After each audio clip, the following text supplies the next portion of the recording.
saya atas nama rakyat Melayu mengisytiharkan bahwa kemerdekaan penuh persatuan tanah Melayu akan dilaksanakan pada 31 hari bulan Agustus tahun 1957.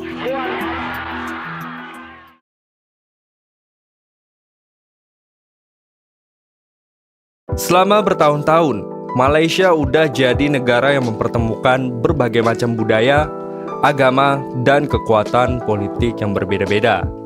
Dengan letak geografisnya yang strategis dan sejarahnya yang gak kalah seru, Malaysia udah ngalamin banyak banget peristiwa penting yang juga menyumbang buat jadi tonggak kemerdekaan negara tersebut dan juga menjadi cikal bakal pembentukan negara yang kayak sekarang kita kenal.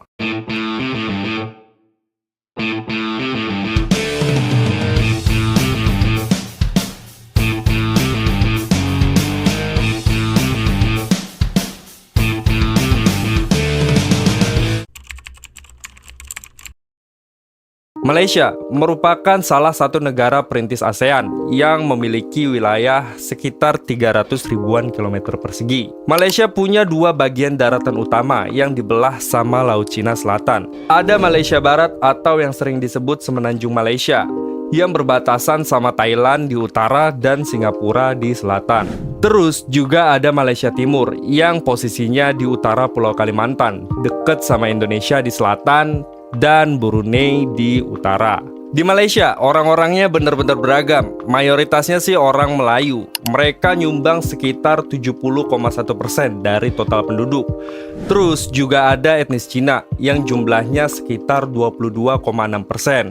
Dilanjutkan dengan etnis India sekitar 6,6% sama kelompok etnis lainnya yang sekitar 0,7%. Makanya akibat dari berbagai macam etnis inilah Malaysia juga memiliki berbagai macam agama, suku, budaya, dan juga makanan. Nah, dulu awalnya Malaysia itu kayak wilayah kecil-kecilan yang dipegangin sama kerajaan-kerajaan yang lebih gede. Ada yang jadi bawahannya kerajaan Kamboja, atau ada juga yang dikuasain sama kerajaan besar dari Indonesia kayak Majapahit atau Sriwijaya. Sebelum masuknya orang-orang Eropa ke Malaysia, Islam duluan masuk ke Melaka lewat pedagang dari India sama Arab yang merambah ke wilayah sana. Hal ini membentuk kerajaan Melaka pada tahun 1400 Masehi yang nantinya menjadi pusat perdagangan dan penyebaran Islam di bawah kepemimpinan seorang pangeran yang bernama Prameswara atau Raja Iskandar Shah dari Palembang, Sumatera. Nah, kehadiran Islam ini punya dampak yang bisa dibilang cukup besar dalam kehidupan masyarakat Melayu di wilayah tersebut. Dan ini bisa dilihat dari budaya dan peradaban mereka yang kental dengan Islam. Pertumbuhan cepat kerajaan Melayu Melaka bikin wilayah sekitarnya terpengaruh. Sampai-sampai bangsa-bangsa Eropa kayak Portugis, Inggris, dan Belanda tertarik buat dagang dan berinteraksi di sana. Waktu Raja Manuel dari Portugal ngedengar Malaka lagi naik daun, dia ngirim Admiral Diego Lopez ke sana untuk negosiasi dagang yang mewakili Portugal di wilayah timur India. Diego Lopez tiba di Melaka pada tahun 1509. Dia menjadi orang Portugis pertama yang menginjakan kakinya di Melaka dan bahkan di Asia Tenggara.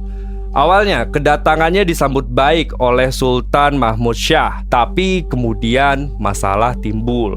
Pedagang muslim dari berbagai negara juga ngeyakinin Sultan kalau Portugis itu bisa jadi ancaman yang serius. Jadi Sultan Mahmud ini nangkep beberapa anak buah Diego Lopez yang kemudian dibunuh. Nah, si Sultan juga nyoba buat nyerang 4 kapal Portugis, tapi 4 kapal itu berhasil kabur. Nah, belajar dari pengalaman mereka di India, Portugis nyimpulin nih bahwa penaklukan adalah satu-satunya cara buat mengukuhkan kehadiran mereka di Melaka. Di bulan April tahun 1511, Afonso de Albuquerque berlayar dari Goa ke Melaka buat ngurus perdagangan. Nah, Raja Muda Melaka awalnya menyambut baik kedatangannya. Tapi konflik pecah ketika tuntutan Afonso ditolak.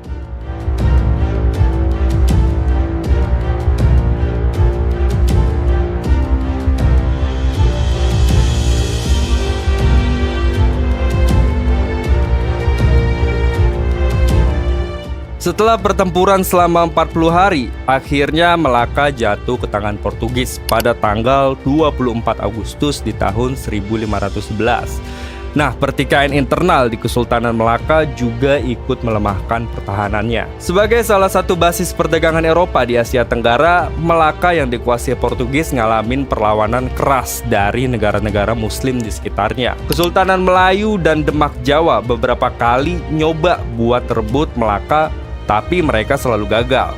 Pada awal abad ke-17, VOC Belanda mulai menantang kekuasaan Portugis di wilayah timur. Belanda mulai melakukan serangan kecil-kecilan terhadap Portugis, termasuk pengepungan Melaka pada tahun 1608 oleh armada VOC ketiga dari Hollandia. Meskipun Belanda dikalahkan, armada Portugis yang dipimpin oleh maritim Afonso de Castro juga menderita banyak korban. Pertempuran ini mendorong Kesultanan Johor untuk bersekutu dengan Belanda, dan kemudian Kesultanan Aceh juga ikut bersekutu dengan mereka.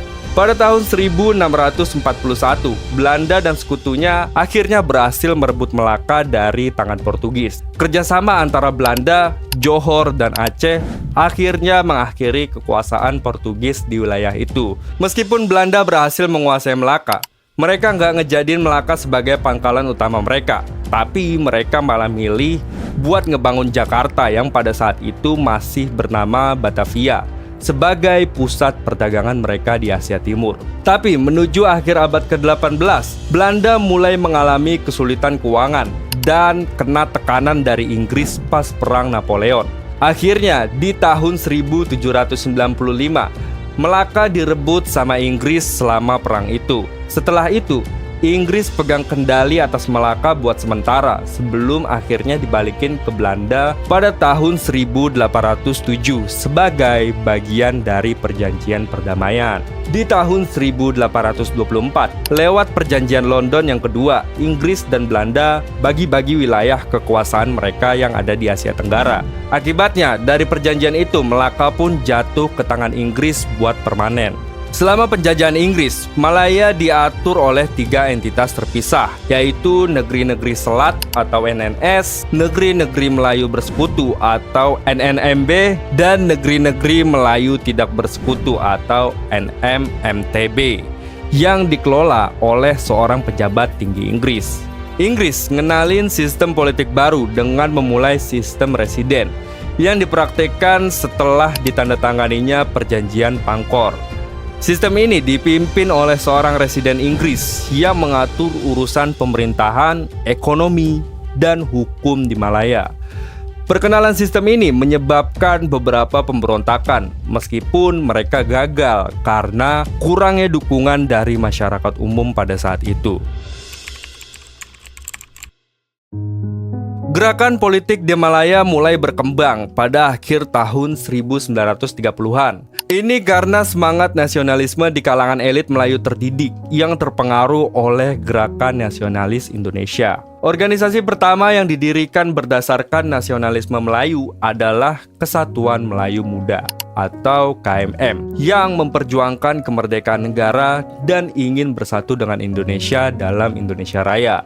Inggris yang khawatir dengan gerakan KMM pada tahun 1941 kemudian menangkap dan memenjarakan pimpinan-pimpinan KMM. Ketika Jepang masuk jadi penjajah, pimpinan KMM yang ditahan sempat dibebaskan. Tapi Jepang juga nggak ngasih kesempatan buat KMM berkembang. Setelah Jepang kalah karena peristiwa Hiroshima dan Nagasaki, akhirnya Jepang ngembaliin atau nyerahin lagi nih wilayah Malaysia ke tangan Inggris. Saat Inggris balik ke Malaya, mereka membawa konsep baru yang disebut Kesatuan Malaya atau Malayan Union. Nah, meskipun mendapatkan dukungan dari raja-raja Melayu, rencana ini dianggap meragukan keabsahannya gara-gara banyak protes dari masyarakatnya. Kemudian semangat nasionalisme di kalangan masyarakat Melayu makin menjadi-jadi, dan akhirnya pada tanggal 11 Mei 1946, mereka membentuk organisasi politik pertama mereka di Johor.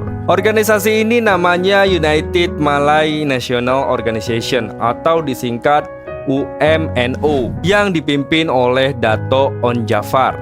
Nah, UMNO ini benar-benar nggak setuju sama rencana kesatuan Malaysia, terutama soal rencana ngasih status kewarganegaraan yang sama buat semua orang asing yang lahir di Malaya. Ditambah, Inggris juga mau ngurangin kekuasaan Sultan sampai cuma bisa ngatur urusan keagamaan dan adat istiadat Melayu aja. Masyarakat Melayu juga khawatir banget nih sama kehadiran imigran dari Cina, karena waktu itu imigran dari Cina itu dinilai mau menguasai ekonomi Malaya. Semangat nasionalisme yang muncul di masyarakat Melayu akhirnya bikin Kesatuan Malaya dibubarin pada tahun 1948. Setelah pembubaran Kesatuan Malaya di tanggal 21 Januari 1948, pemerintahan Inggris setuju buat ngadain perundingan bareng pimpinan UMNO buat bikin konstitusi baru dan sistem pemerintahan di Malaya. Dan hasilnya, Inggris setuju buat bikin Persekutuan Malaya dan ngeluarin perjanjian Persekutuan Malaya di tahun 1948. Inggris juga janji buat bimbing Malaya menuju pemerintahan sendiri dan bakal ngadain pemilihan umum di masa depan. Partai politik di Malaya juga semakin berkembang dengan terbentuknya partai gabungan yang representasiin berbagai etnis. Dipimpin sama Tunku Abdul Rahman, partai gabungan ini terdiri dari UMNO, Partai Persatuan Cina Malaya, dan Pertubuhan Kongres India Malaya. Akhirnya, mereka menang di pemilihan umum pertama pada tanggal 27 Juli tahun 1955 yang jadi awal sistem demokrasi di Malaya. Singkatnya, politik di Malaysia ini nggak pernah diem. Tunku Abdul Rahman pernah punya ide cemerlang buat ngegabungin Malaysia, Singapura, Sabah, Sarawak, dan Brunei buat jadi satu negara. Nah, prosesnya ini lumayan rumit. Banyak banget diskusi dari berbagai pihak, kayak Komisi Kobold, anggota pemerintah, dan anggota referendum Singapura. Nah, akhirnya lahir deh Persekutuan Malaysia yang mencangkup wilayah Malaya, Sabah, Sarawak, dan Singapura. Tapi, 2 tahun kemudian, pada tanggal 16 September di tahun 1963, Singapura memutuskan buat keluar dari Malaysia.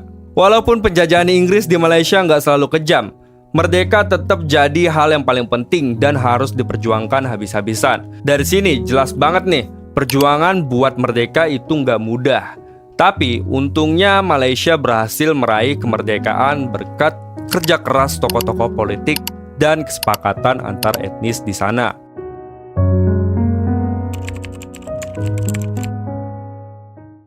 Dengan ini kami perintahkan kepada 21 juta sukarelawan Indonesia yang telah mencatatkan diri perhebat ketahanan revolusi Indonesia dan bantu perjuangan revolusioner rakyat-rakyat Malaya, Singapura, Sabah, Sarawak, dan Brunei untuk membubarkan negara boneka Malaysia.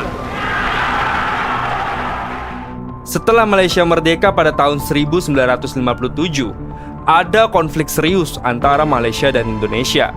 Salah satu yang paling terkenal adalah konfrontasi Indonesia-Malaysia yang berlangsung di tahun 1963 sampai 1966.